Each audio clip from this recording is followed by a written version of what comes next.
mama wawe yarikuramo nta mikino wowe uravuga mama wawe ari kuvuga sinabura kubishishamo wajya ukabikora njyewe ni njyewe wakukabaroga ninjye bari babahaye wajya ukabaroga nyine kuki uri gushyira mama wawe wakaba no kushyigikira nanjye nkakuvuganira wenda akagenda akabyikorera none aravuga nawe ngo oya njyewe nta kibazo nabikora nyine nta kibazo ukabivuga ugahengeka iminwa ni ukubera yuko nyine ngiye kanze ngende mubwire none hari reka tuba dukwiriye kugabanya ibyaha kanze ngende mubwire none hari wowe ugenda ubikore abazarikuramo ntago uzi inyoko muraho neza nizere ko mwese mumeze neza aho muherereye. Fabiola rero na Rugema babuze aho bakwirwa babuze aho bajya, ibyo byose ushobora gutekereza ngo ni igiki cyatumye babura aho bajya. Nuko musaza wa Iribagiza yaje gushaka Iribagiza kandi impamvu uyu musaza we bamubeshye yuko Iribagiza yapfuye kandi Iribagiza aracyariho.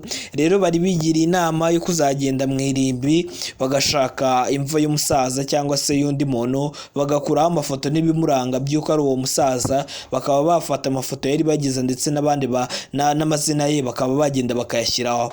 Ibyo ngibyo rero Fabiola yamubwiye ati vuga vuba aho ngaho, ibyo ngibyo badufata kandi badufashe badufunga. Ese ubwo iyo mva yikuyeho agasanga ni umukecuru urimo wapfiriyemo, agasanga ntabwo ari mushiki we wapfiriyemo, byagenda gute? Ati tekereza ibindi bintu, tekereza indi mipango, ibyo ngibyo byatuma badufata pe, byatuma badufata. Nibwo rero Rugema yavuze ati indi mipango reka mpamagare Frank aba yamfasha, kuko Frank nawe ahangaha turi afiteho inyungu. Niyo mpamvu rero tugerageze, noneho Frank naza tuzareba turebe uriya muntu niba twanamukura mu nzira cyangwa se twareba ubundi buryo twabigenzamo. Nibwo rero Rugema yaje kuza, Mama Kanyana aramubwira ati Mama Kanyana ati njyewe ndi umugore wawe w'isezerano, kubera iki wanze yuko Iribagiza ashyingirwa na Cyusa? Rugema aramubwira ati njyewe ntabwo nabyanze, ahubwo Cyusa agomba kubanza kunyemerera yuko ari we wateye inda Isimbi,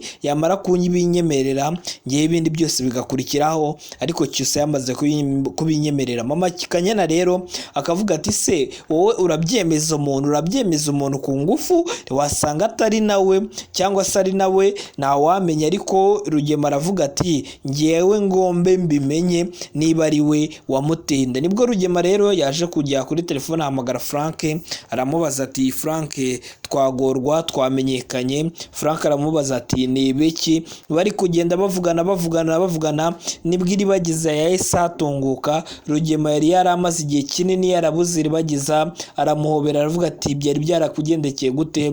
Rugema ahita amubwira ati uriya muryango ngombe mfungishe Cyusa. Iribagiza agira ubwoba aravuga ati ese Cyusa uramuziza iki ko Cyusa ngewe dukundana wamuretse? Frank aravuga ati baransindagije, nagiye kuri polisi ndagushakisha ahantu hose, rero ngomba kugenda nkabariga nkabwira polisi yuko aribo bari barakubitse batuma nkubura. Niyo mpamvu rero ibyo byose Rugema yabivugaga babaye, akubitiraho akababaro yuko Emile yagiye yamucitse, kandi Emile yaramufitiye amabanga menshi yari kuzamufasha mu bintu bigiye bitandukanye. Rugema ibyo byose yakubitiraho n'ibindi byose bimuhangayikishije, akavuga ati oya vuga uvuye ahangaha, genda ngewe ikintu nshaka kumenya ni ukumenya neza niba kumenya ko Cyusa agomba gufungwa bimenye